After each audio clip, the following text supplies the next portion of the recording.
Donc, santé, santé. On est en train de déguster des vins rosés, c'est vrai, on va y goûter.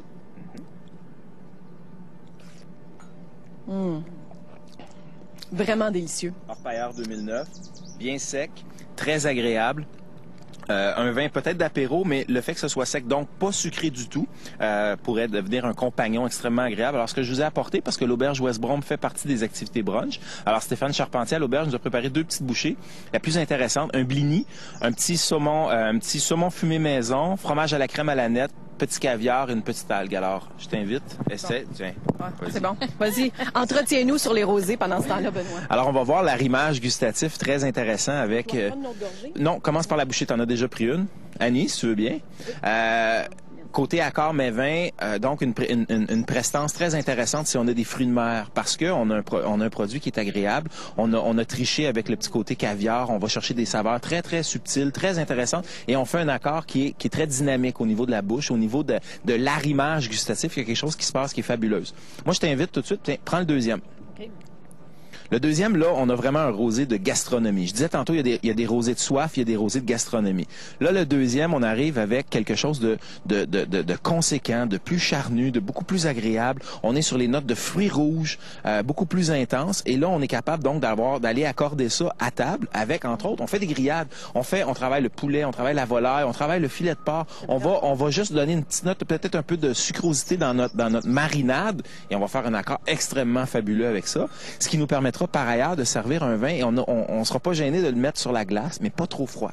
Hein? On est dehors, il fait beau, on profite du beau temps, mais on veut pas servir ces rosés-là glacés. On veut que ces saveurs-là, plus vineuses, comparativement au vin de soif, là, où vous savez, un vin trop chaud montre ses défauts, un vin trop froid cache ses qualités.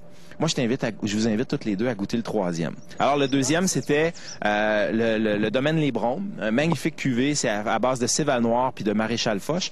Là, on va goûter la bouchée et on va goûter le troisième élément à ce moment-là qui est un jeune vignoble, le domaine Breezy, qui est à Sutton, qui est un petit couple très, très, très passionné et qui nous font un rosé qui est différent des deux autres parce que légèrement sucré. Alors, je vous invite, vous allez voir en bouche la présence des fruits rouges, la fraise, la petite confiture de fraises, une trame d'épices extrêmement intéressante et avec la bouchée qu'on a préparée, fraises, prosciutto, hyper simple. On a rajouté une petite feuille de menthe et un petit peu de chutney maison, juste pour aller complexifier la chose, pour y donner un petit peu de matière et donc un complément aromatique.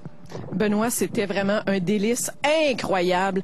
La fraise, le prosciutto avec ce vin-là, je me souviens plus du nom, mais c'est la 3e bouteille.